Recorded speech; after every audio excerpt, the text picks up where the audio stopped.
adalah sebuah negeri nun jauh bernama negeri Antioquia, di bawah seorang penguasa penyembah berhala. Raja dan kaumnya hidup dalam kekafiran, sampai akhirnya datanglah dua orang penyuluh yang ikhlas sebagai utusan dari Al-Masih Isa alaihissalam. Kedatangan mereka ke negeri itu untuk memberikan sebuah kebenaran, yaitu agama tauhid yang murni dari Allah.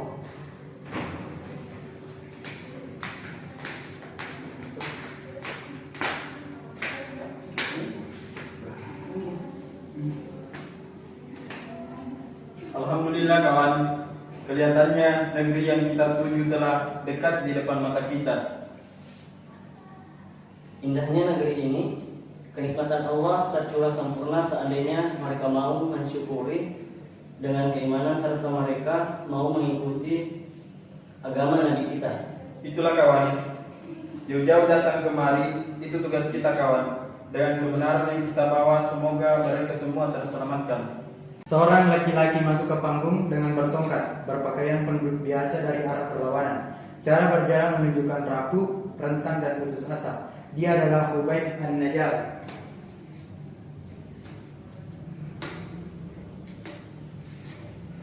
Assalamualaikum. Siapa kalian? Aku tidak mengenal kalian berdua sebagai penduduk negeri ini. Dari mana kalian datang? Kami adalah utusan Isa Al-Masih alaihissalam. Kami diutus kemari untuk mengajak kaummu kepada tauhid. Maukah Anda kami tunjukkan jalan keselamatan? Saya tidak sedikit pun paham dengan kalian apa tauhid keselamatan. Tauhid adalah mengisahkan Allah. Tidak ada sesembahan apapun kecuali kita tunduk dan berpasrah kepada Zat yang menguasai kita. Dialah Allah Rabbul Alamin. Keselamatan adalah keselamatan yang abadi, sekarang dan selamanya. Selamat dari murka Allah yang digenggamannya Dia menentukan apa saja. Yakinkan aku bahwa itu benar. Bukti apa yang bisa menguatkan bahwa kalian tidak sedang berbicara indah? Nyatakan kebenaran itu bahwa kalian adalah murid-murid Isa Al-Masih, bahwa Tuhan yang kau katakan itu ada. Apakah itu perlu? Tidak cukupkah hatimu yang bicara? Agar kaumku tahu bahwa kebenaran telah menyapa kita. Nabi kami menyembuhkan orang sakit lepra, menyembuhkan baros, beliau menyembuhkan orang buta, bahkan beliau menghidupkan orang mati. Itu semua karena kehendak Allah. Dengan izin Allah kami bisa memintakan hal yang sama. Aku buta, minta Tuhanmu sembuhkan aku. Kalau itu membuat kebaikan untuk Anda, baiklah, kami akan berdoa.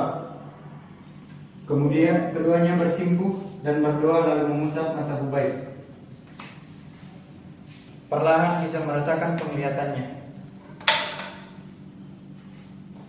Aku melihat, ini mukjizat apa? Ini mukjizat, aku melihat. Berteriak keras sehingga para penduduk berkerumun. Disaksikan orang-orang Ubaid merangkul kedua utusan itu dan kemudian berbicara pada kerumunan.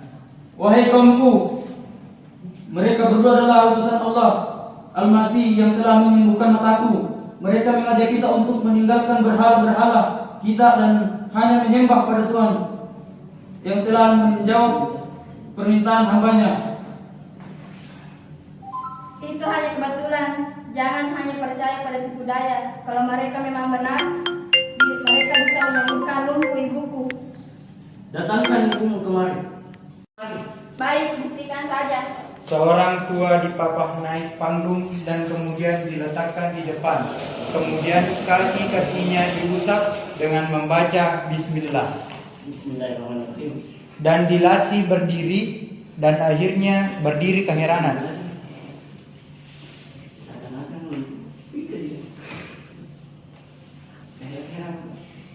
Terima kasih tuan-tuan, bertahun-tahun kaki-kakiku lumpuh memaksa aku menjadi seperti tawanan. Berkat Tuhan aku sembuh. Saksikan Tuhan bahwa aku ikut dengan agama Tuhan. Apa yang mesti aku lakukan? Jangan sekutukan Allah dan berbuat baiklah kepada semua manusia. Jadilah para penolong Allah. Buktikan dirimu di jalan kemaslahatan. Negeri akhirat adalah tujuan kita, yaitu kehidupan setelah kita di dunia ini. Setelah kematian kita di dunia ini, justru itu adalah awal kita masuki pada alam keabdian. Yang sebenarnya itulah keadaan yang sebenarnya yang mencerminkan siapa kita.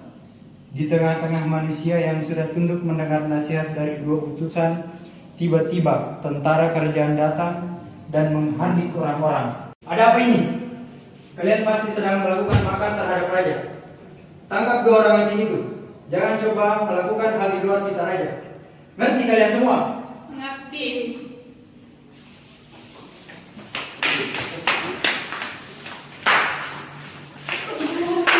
Namun memasuki panggung melakukan monolog. Kostumnya yang dipakai adalah kostum seorang pengelana, yaitu pakaian hitam berikat kepala dan membawa bekal di tangannya. Pertempuran belum dimulai. Dua temanku telah tertangkap. Mereka orang ikhlas, tapi terlalu dini untuk menunjukkan jati diri. Kenapa mereka terburu-buru padahal mereka tahu bahwa al-ajalah minas syaitan, terburu-buru dikejar syaitan. Saya akan menyusul kalian, tapi dengan caraku sendiri. Situasi di istana kerajaan raja, duduk di kursi singgasananya, sementara para abdi berdiri di kiri kanan raja. Bagaimana keadaan di luar? Apakah ada masalah penting yang mengganggu jalannya pemerintahan kita? Kemarin ada dua orang asing yang mencoba menghasut rakyat kita untuk tidak lagi menyembah Tuhan-Tuhan kita yang mulia. Lantas, Anak buahku telah kuperintahkan saat itu juga untuk menangkap mereka dan mencobloskan ke penjara kerajaan. bagus. Kalian memang pembantu-pembantu setiaku. Sudah sepantasnya para pengacau dihukum seberat-beratnya. Seorang abdi yang lain masuk melapor. Ada apa? Ada tamu dari kerajaan lain yang ingin bertemu Tuan. Persilakan menghadap. Baik Tuan. Syekh undang abdi masuk dan duduk di depan raja. Perkenalkan dirimu. Dari mana dan apa perlu kau kesini? Ampun Tuan, nama hamba Samud. Hamba adalah hanya seorang penggembala dari negeri jauh. Kaki hamba yang membawa ke sini. Hamba mendengar di negeri ini ada raja yang sangat kuat dan disegani rakyatnya karena ketegasannya. Untuk itu, hamba ingin mengabdi pada Tuan untuk belajar banyak hal pada Tuan. Tidak aneh, setiap orang ingin nekat dan menempel pada kekuasaanku. Kenapa aku harus menerimamu? Aku tidak melihat kau berarti untukku. Ampun Tuan, di negeri hamba adalah penasehat kerajaan. Tapi kemudian hamba tidak dibutuhkan lagi karena raja kami telah berubah haluan. Raja kami telah terhasut oleh para pengikut Isa sehingga nasihat saya tidak dianggap lagi. Bahkan nyawa hamba terancam sehingga hamba menurunkan langkah mencari alamat. Akhirnya beruntung saya bisa ada di sini depan Tuan. Kebetulan Tuan, dua orang pengacau kemarin juga mengaku sebagai utusan Isa. Kalau begitu, kita butuh orang ini untuk menangkal pengaruh mereka di negeri kita. Karena saya melihat mereka sempat menamakan pengaruh di hati rakyat kita. Saya takut ini menjadi kekuatan besar. Saya melihat mereka sempat menanamkan pengaruh di hati rakyat kita. Saya takut ini menjadi kekuatan besar yang tak terbentuk apabila kita terlambat menanganinya. Baik, tidak ada salahnya aku menerimamu. Karena kita punya musuh yang sama. Apa yang mesti kita lakukan? Segera seret mereka ke alun-alun untuk kita sidang. Kita patahkan keyakinan mereka di depan rakyat. Aku akan ada di belakang Tuan. Kita suruh mereka buktikan ucapan mereka dan kita siksa mereka biar rakyat belajar untuk tidak berani pada Tuan. Saya setuju. Segera besok akan saya gelar sidang besar-besaran di tengah rakyat. Bantu aku untuk melemahkan ideologinya. Sebaiknya kita siapkan segala hal untuk besok. Kamu. Bergegaslah untuk menyiapkan persidangan. Saya mohon diperkenankan untuk bertemu mata pada dua tahanan itu Tuan. Kalau diizinkan saya ingin menggoreng keterangan sebagai bekal sidang besok. Silakan. Pengawal akan mengantarmu ke sana. Sementara saya akan beristirahat dulu. Raja diikuti semua yang ada keluar menuju panggung. Dua orang sedang bermunajat lirih di dalam penjara. Kedua tangan mereka terikat, sesekali berdoa, sesekali sujud sebisanya, dan datanglah Syam'um dengan pengawal. Pengawal, tolong tinggalkan aku bersama mereka. Saudaraku, Kau rupanya Syamun. bersabarlah saudaraku. Besok kalian akan disidangkan. Ada dua kemungkinan kalian akan bebas dan menenangkan perjuangan kalian. Akan tetap sebagai tahanan. Dan entah sampai kapan tetaplah kuat dalam keyakinan kalian. Kau bagaimana? Berpura-puralah tak mengenalku, karena aku ada di belakang raja. Aku akan membantu kalian dari tempat yang berbeda. Bagaimana kalian di sini? Usahakan air untuk kami, agar bisa sedikit minum dan bersuci. Tenanglah sebentar. Pengawal!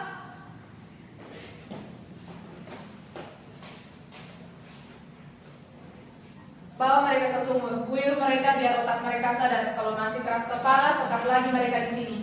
Baik Tuan. Pengawal membawa 2 utusan keluar panggung dan Syamun juga ikut keluar. Raja, Syamun serta para pengawal memasuki persidangan.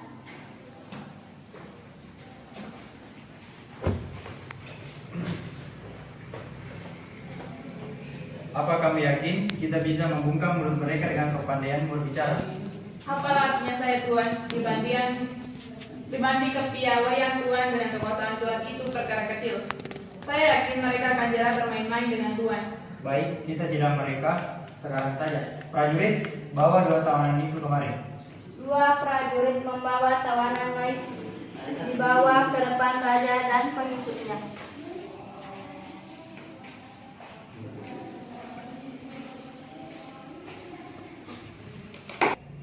Hai kalian orang-orang bodoh, katakan apa maumu? Maaf Tuan, kami tidak punya kemauan apa-apa secara pribadi. Kami hanya penyampai pesan dari Nabi kami untuk menyadarkan kalian dari manusia yang lain. Nabi Allah Isa Al-Masih menyuruh Tuhan untuk berhenti menyembah berhala dan kembali ke jalan Allah. Kalian mengaku para pengikut Isa, apa buktinya? Bukti apa yang Tuhan minta? Bukti bahwa kalian adalah murid Isa yang mengaku nabi itu, dan buktikan bahwa kenabiannya itu bukan omong kosong atau kalian mati saja daripada saya melihat orang tolol seperti kalian. Beritalah kepada Allah, Dia adalah zat yang tidak ada kemustahilan untuk mendatangkan perkara saja. Siapa yang menciptakan mati? Allah. Bodoh. Aku yang menciptakan mati, karena kau saat ini bisa mati kalau aku mau.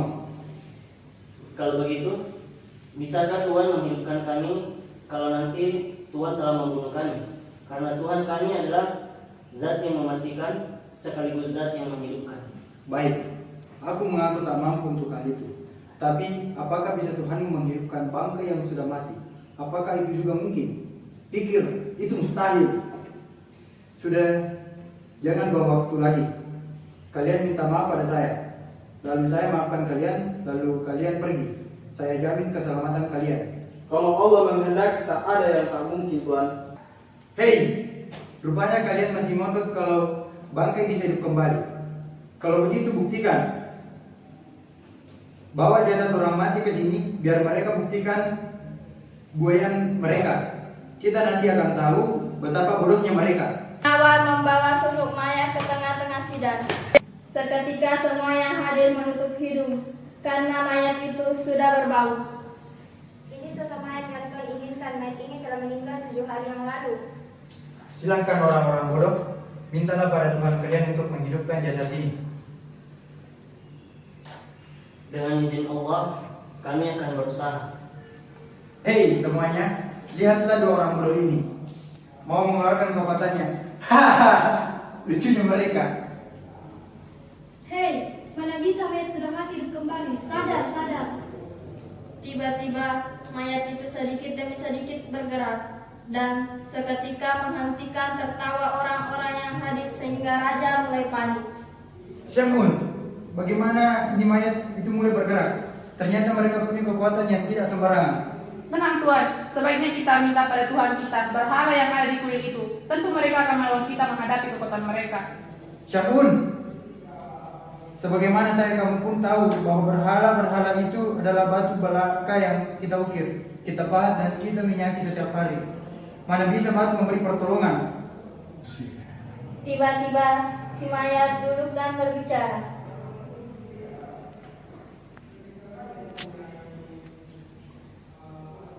Wahai manusia, semuanya ketahuilah, selama 7 hari saya telah merasakan pengalaman yang mengenaskan. Saya telah mati. Saya orang kafir seperti kalian, penyembah berhala yang bisu. Aku disiksa, diremuk, badanku ditimpa, malaikat berwajah benis, tak punya rasa, berkali-kali menyembuhkanku sengsara, panas aku dilecut, tak ada yang kurai selain rasa takut. Lalu ada 3 orang golonganku menolongku. 3 orang? Aneh, siapa mereka? Siapa 1 orang lagi? Syampun, ternyata kau bagian dari skenario ini. Kalau begitu tidak ada yang pantas kalian terima kecuali hukuman yang seberat-beratnya.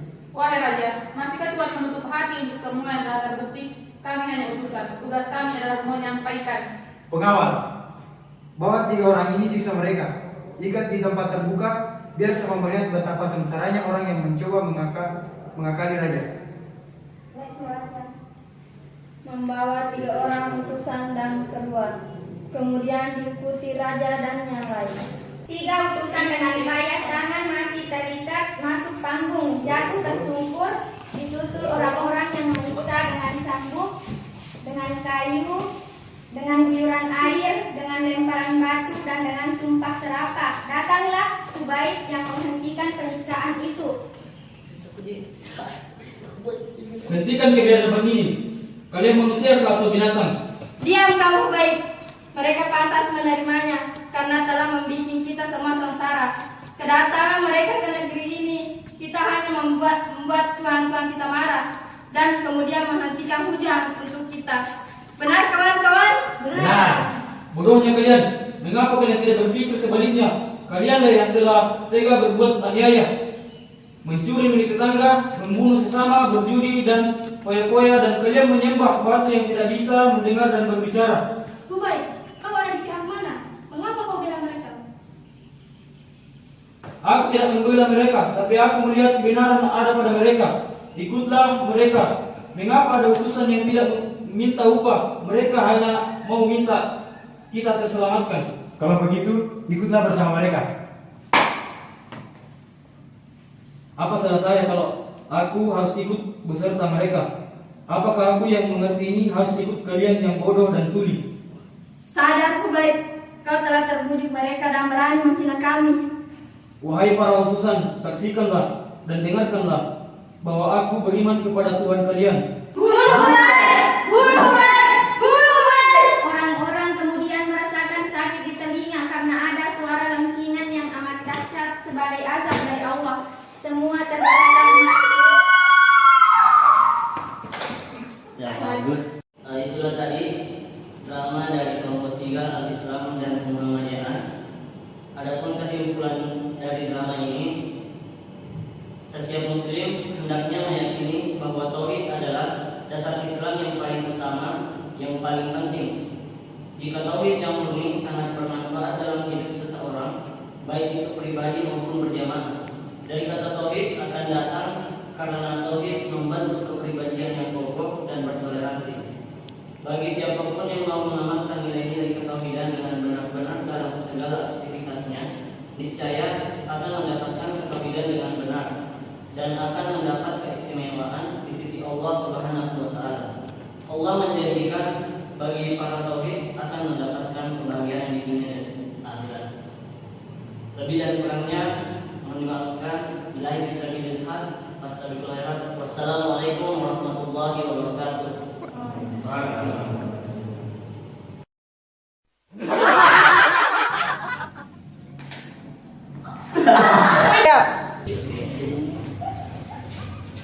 Kau rupanya Syambu. Kalau Allah menghendaki tak ada yang tak mungkin Tuhan. Hei, tayo. Hei, semuanya lihatlah 2 orang bodoh ini. Mau mengeluarkan kekuatannya. Hahaha.